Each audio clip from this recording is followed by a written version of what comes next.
For Super Bowl Sunday, you found the Georgia Gang. Topping our agenda, of course, it's all about the Falcons and the Super Bowl. In other news, that scandal spreads at City Hall, and Sally Yates, martyr or mercenary? Some of the stories up for grabs on the Georgia Gang. From the Fox 5 studios, the Georgia Gang starts now. And we're glad you could be with us this Sunday. We are, for us, decked out. Phil brought a pom-pom. Good for you, Phil. Thank you. We got the helmet. I knew you were a military policeman. I didn't know you were a cheerleader. In his younger days. My wife gave me that to bring. Well, thank you to Bonnie now. Yeah. And Theron, you're going to the game. I am. What is that badge? Well, that? This is a lapel pin that I got from the Falcon store here, so it's basically something that a lot of folks are wearing when they go to the Super Bowl. And Alexis, you're suitably attired in red. I'm a Falcons fan. Yep, I'm cheering them on. We'll hope they'll win. Well, it is a big day. Let's just, for the record, it is the Falcons' only third Super Bowl in 51 or 52 years. And so it is something that's worth bringing out a helmet and a pom-pom for. I've enjoyed, for the first time ever, the 2 weeks of hype. Yeah. I remember the first Super Bowl ever. I was a Kansas City guy. I'd actually covered the Chiefs a little bit.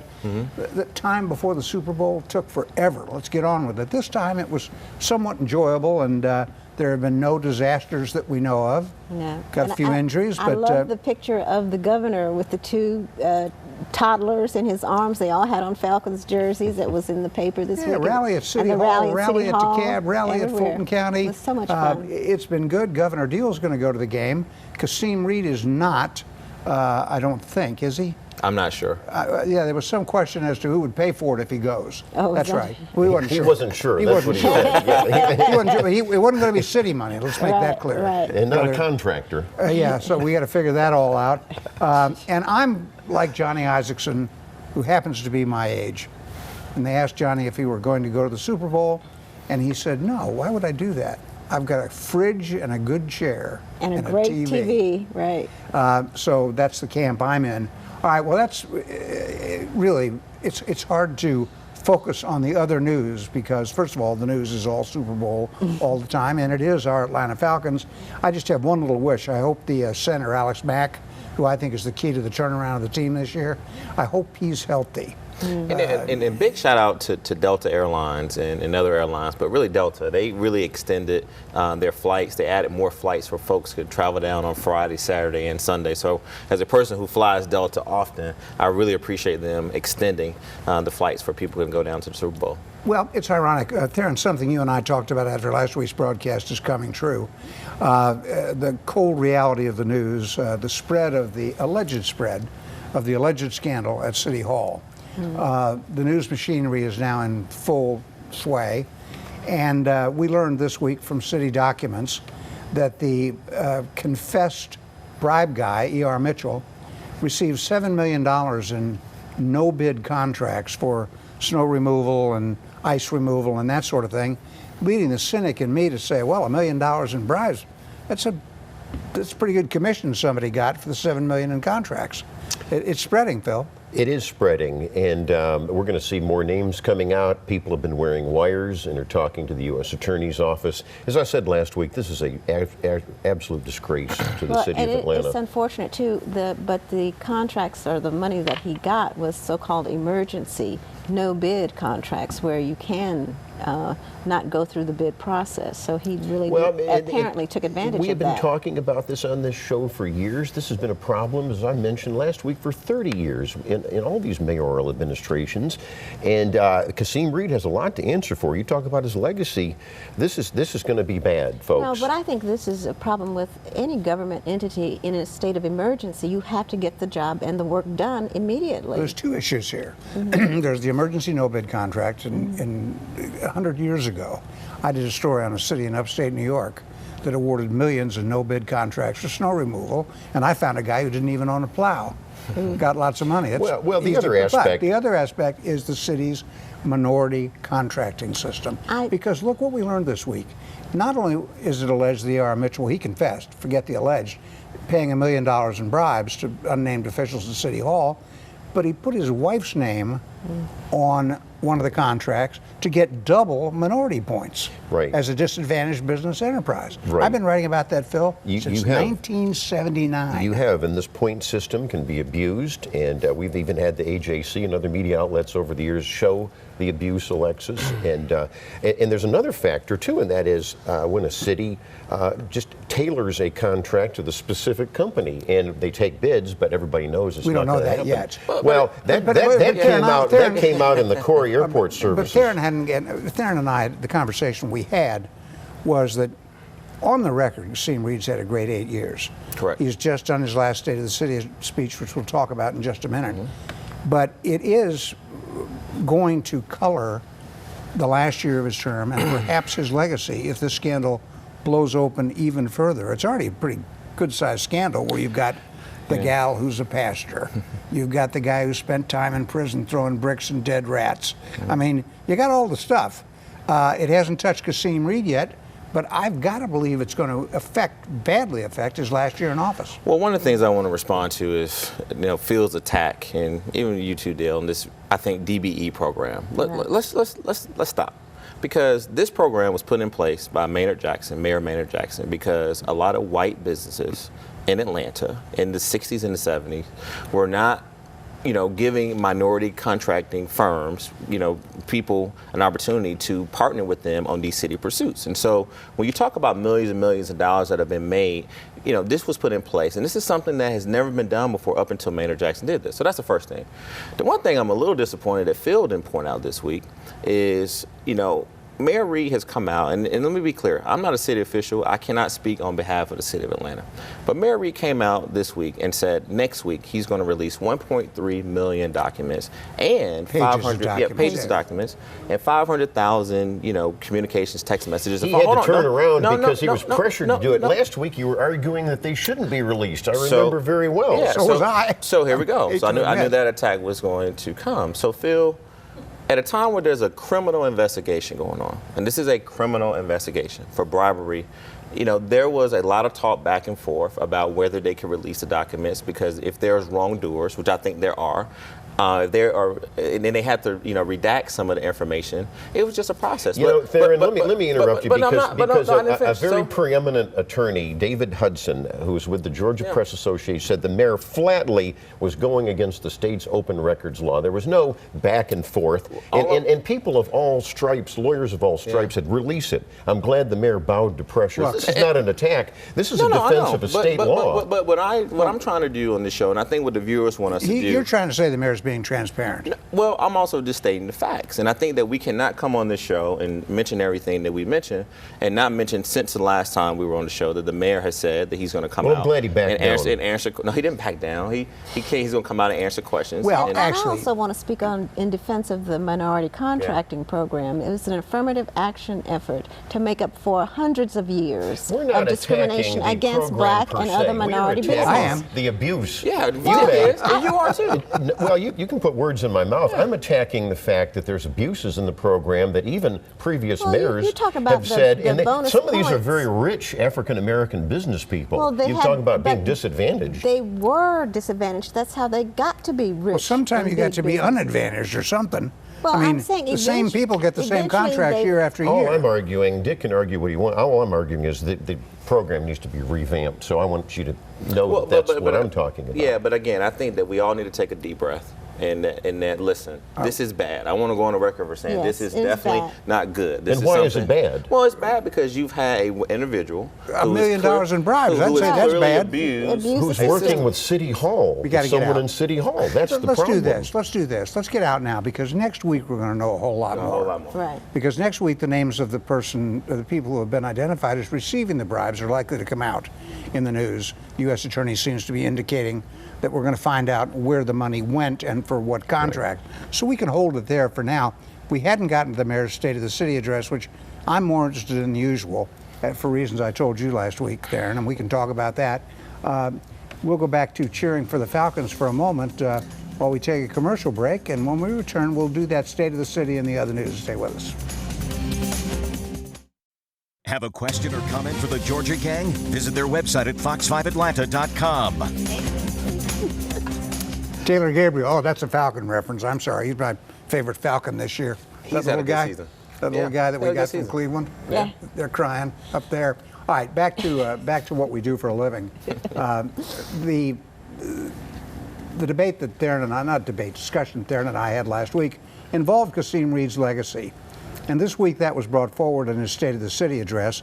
And you know, Phil, I think, disagrees with me a good bit. He's going to make a couple of points in a minute. But Kasim Reed, in my humble view, has had the best 7 years of any mayor I can remember in a long, long time. It's a record of accomplishment. He laid that out this week. Companies moving here.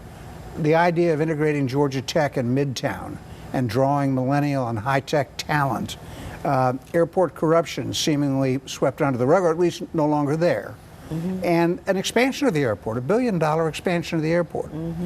It is a record that any mayor I can think of would be proud to run on. And he just came out with the announcement, Dick, that he's now going to put $50 million towards ending homelessness in the city. Saw that. So this is a $25 million match from the United Way of Greater Atlanta, and the city is going to also invest. That is something that has been on his mind. And I hope it people, works. And people will criticize him for that. So for him to come and really continue Mayor Franklin's efforts to try to deal with homelessness in our city. And Mayor Franklin, her legacy, of course, will be public works. She Yeah. took Yes. long neglected things and got them done. The sewer. That wasn't as Sewer sexy. mayor. Yeah, it wasn't very sexy for Shirley Potholes. Franklin. And we need the potholes need to come back around Kasim again. Reed has a record. I think it's now endangered. To what degree, we don't know, as we discussed earlier. But I have to say about that State of the City address, there's one thing about being the mayor of Atlanta. I think mayors of Atlanta roll out of bed in the morning and say, gosh, I don't have a tax increase plan for today. I better think of somebody to tax. Oh, come on. So here's Kasim Reed in his State of the City address. He wants a 1/10 of a cent tax. For the arts. Well, to keep artists from having to have day jobs, like the keep- rest of us. Wait a minute. That's all that is. But artists do art, and they do art 24/7. That's what that means. They I have don't to wanna be pay able to for it. live.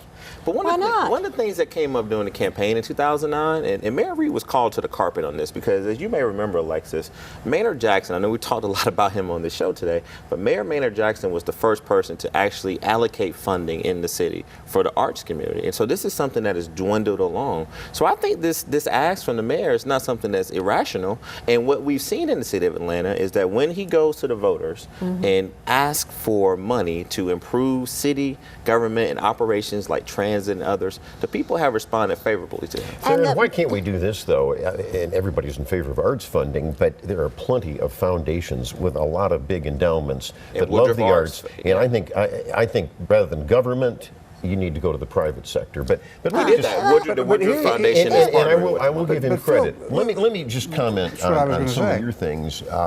I'm going to be objective. I've praised the mayor when I thought he was right. I thought that pension reform was a good thing point. that he did. I don't disagree. I think we've all agreed over the last few years on the wonderful economic things that are going on in Atlanta, so I'm not going to touch on that. What we have not discussed is crime. It is kind of an this elephant in the room. This is terrible, and there's 111 murders last year in the city of Atlanta. It's a 39% increase since the mayor took office, and I'm not blaming everything on the mayor. I'm blaming it on lax policing. I do agree with the mayor that our prosecutors need to be a lot And the tougher. city- But I will say this, the gang problem is getting worse. I talked to police on the street, and I saw that AJC story Wednesday, and I thought it was a very weak thing. I don't know if the reporter, Christian Boone, even talks to policemen, but there's not the aggressive frisk Well, policy, they're able to stop say that, and Phil, frisk. that crime is down. Yeah, overall crime overall is down. crime is down by And- 27%. And the mayor has All right. kept But we're his killing promise more about people. Hiring more police, putting more police Let on me the just street. make one last It's been point. a problem, though. Let to me keep make them. one last And point. youth crime is down, Phil. You know that. Let me because make you one studied. last Right. point. Youth crime is down. Let me make this point in response to you. I talk to policemen when there's a break-in, and you laugh, but you I didn't laugh. You I laugh mean, about the break-ins. No, If there's 30 in serious. an apartment complex, they count it as one. They're fudging these figures. I've talked to policemen. That's not right. Okay, the other point I So would wait a make minute, too 30 cars is one damaged crime. on a This only counts garage, as one that incident. counts as one incident? Yeah, it's terrible. But Phil, That's not good. That's why the numbers are going down. And Lexus is going to make a point as well.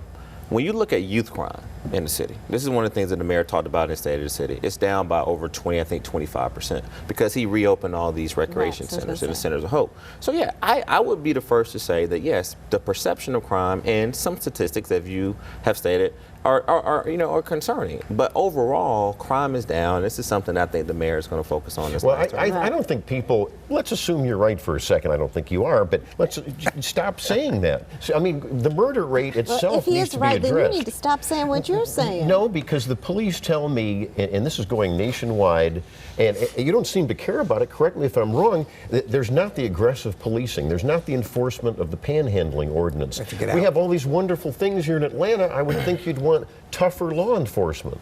Well, we all want less crime, that's for sure. But I was also going to point out with the less youth crime, because of the centers of hope that have. I agree with that. That's another good Kasim Reed program. We got to get out with that. But how do we get less crime? You're not answering that. We get people more jobs and more security and more money.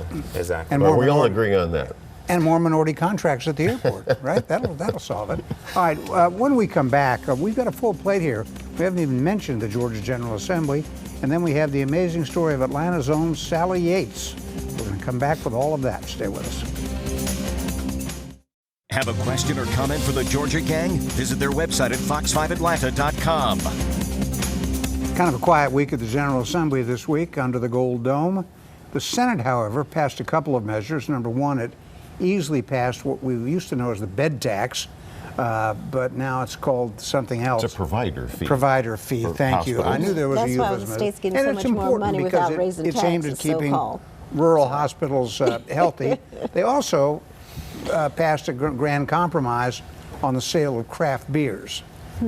Georgia's unique system of a middleman had prevented that, but now I guess if you have a craft brewery, you can sell up to a case. Correct. People can take the case with them. And there was a move this week in the General Assembly, which I don't think we need to really harp on because it's early yet, to triple the amount of money that goes to the private goal scholarships, which can be used at private and religious schools. And that's a tax credit for people who make contributions to that. Yes. And it's done wonders for poor and lower income children, allow them a choice of schools of all kinds. I would be interested to see the statistics on that. Who is actually benefiting from that? Well, I have some firsthand knowledge of it, and I'm pretty amazed at how it works. Some kids have gotten tremendous opportunities, but we'll see how that develops, because there's also a lawsuit about that, about whether it's right, because Georgia's got a Blaine Amendment, anti-Catholic stuff that they did. And we'll see where it goes from there.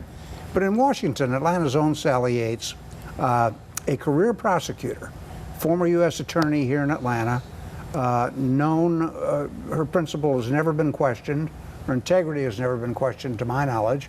And she went to Washington as number 2 in the Department of Justice. I always thought that was a bad idea.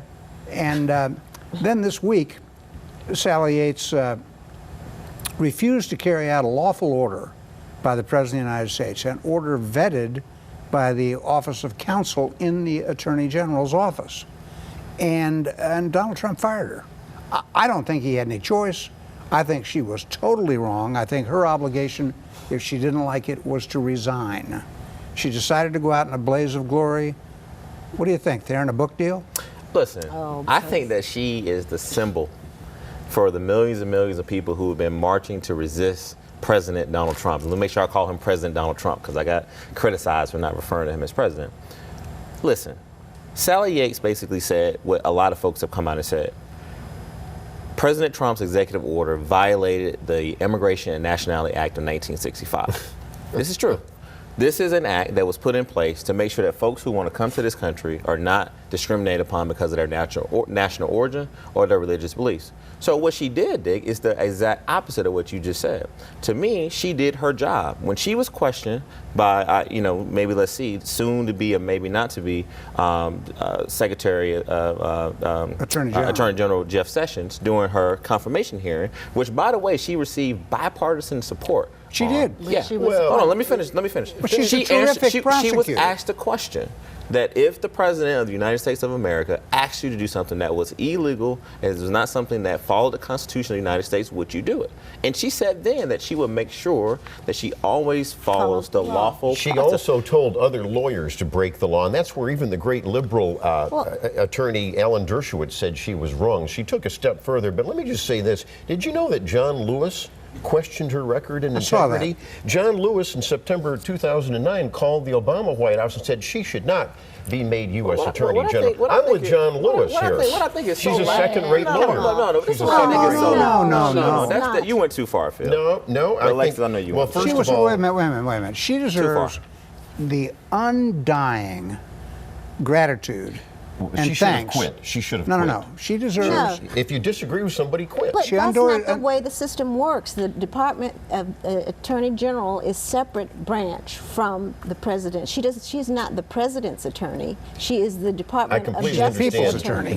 But For as the Dick people said, of the if United States. you've got your own legal counsel saying this is legal and you don't want to do it, I think no one would have complained if she had just resigned. She is, Phil, what you said about her is wrong. She deserves the undying gratitude of all Georgians, if for no other reason than putting former Mayor Bill I remember Campbell that. in Crossbar Hotel. I remember that. I knew you were going to say that. Here we go. Okay. Sally Yates, Okay, Sally that's Yates great. was a That's without great. fear or favor prosecutor. That was then, and this is now. I think she's drunk the Kool-Aid. See, the problem No, here, she Phil. won't. She's got some other motive. But Phil, listen, this woman is being revered all across the country, and I no, she is. by many people. By many people. And again, she's the fine. person that millions of Americans Out have of the been Waffle saying House. that we need to stand up to this president. To ask her to do something that is not legal, you can't not deny that. Her own It's just- office said it was legal. No, it's not. Yes, it was they not. did. And But plus, why not just resign? Well, several Why not federal just resign? judges even stopped part of the implementation. She can of say the whatever law. she wants to say, So but she there has is no dis- business well, being the there is acting disagreement. U.S. I think attorney. that Her she's gonna obligation be, was to I think resign. that she's going to be considered as a Democratic candidate for either governor or U.S. Senate very soon in this state. Now, Mark my words. I don't disagree with that, but I think the fact she's going This to have to answer. this has propelled She's her. going to have to answer for what she not a did very during that public- campaign. And I think she Darren, told the she's not public. a very public person. I don't know about her But value. guess what? as a We just candidate. elected a guy as president that's not a very public person either. No, but he loves crowds. He likes He being doesn't out even like among to them. shake hands. He's He likes to germaphobe. No, but he likes Phil crowds. knows that. He tried to shake his hand. And what He did he loves say? Phil's hand? crowds. We have I'm a not sure celebrity Sally Yates likes president. He crowds. did shake my Celebrity hand for the president. record. All right, we got to get out. We got to get out. Mine was years ago on the Georgia Gang. There was some fellow in a church here locally who got in some trouble, and the host then said, I won't call the fellow's name, I don't know where he is now, but said, Joe Jones, demon or deacon? That's why I had to do Sally Yates, martyr or mercenary. When we come back, winners and losers.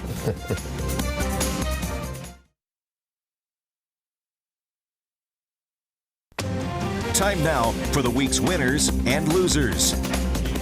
And of course, go Falcons. But Alexis, we go to you for winners and losers. Thank you. Go Falcons. First of all, I want to acknowledge Lyndon Wade, who passed this week. He was a major figure in Atlanta, led the Atlanta Urban League for many years, and was very instrumental in the desegregation of Atlanta public schools and other areas where attention was needed and sensitivity. And so was a he will good be one. missed. He was a good guy. Also, Hank Aaron's birthday, big celebration this weekend Birthday. in support of his Chasing the Dream Foundation. They're trying to get scholarships for 44 kids in perpetuity for college and other educational pursuits. And then, what else did I have? I had another person. Well, you think of Oh, it. the National Council of Negro Women. They Can celebrated. you still say that? Yes, you can. That's the good. name of Okay. the organization that was started a long time ago. I don't remember exactly, but they issued a stamp this week in Dorothy Heights' image Yeah. as a celebration of Black heritage and that organization and the work that it did during the Civil Rights Movement and for a long time. She had a long career. Go ahead, Theron. My first winner is Judge Willie Lovett. We lost him this week. He was a juvenile court judge, outstanding community leader. I had the opportunity of serving in Leadership Atlanta with him. Just left this world too soon. So definitely he's my winner. And also Sally Yates. And listen, no matter what Phil and Dick likes to say, I think that this woman showed a tremendous amount of courage and ethical leadership to really stand up to this president. And I think what she did, Phil, she dropped the mic on Donald Trump. Okay. And then, of course, my loser, real quick. I don't have enough time to get into it, but this Donald Trump, who had a terrible week. I mean, tried to roll out a Muslim ban had no coordination with his staff or departments, just terrible. All right, Phil? Well, Trump is my winner because it wasn't a ban. It's a pause. It's just common sense. But let me just talk about some Georgia folks. Josh McCoon, winner and loser, Dick. We forgot to mention because that, yes. he is not running for re-election. That's a winner. So he has done some good things, but he got toxic over on the House of Representatives side. No bill with his name could ever pass the House because of going against the Speaker several years ago during a primary. So that's a winner and a loser. And you know, Tom Price, our own Congressman Price, he's moving ahead with his confirmation hearing. He'll be confirmed. And we're still waiting on Sonny Perdue's confirmation hearings. And we're getting tight here, so I had Lyndon Wade. I wanted to mention him as well. Tim Lee, our old buddy from Cobb County, is going to Habersham County in economic development. Could the Braves go further north? I mean, really, good for Tim Lee, a prophet without honor in his own land. Go Falcons, go Dan Quinn, and boy, And rise up. Rise up. Thank you. Rise up. Rise up. Next week, we'll try to rise up again on the Georgia Gang. I'll give you an old fist bump for a rise up there. The opinions expressed in this broadcast are those of the panelists appearing in this program.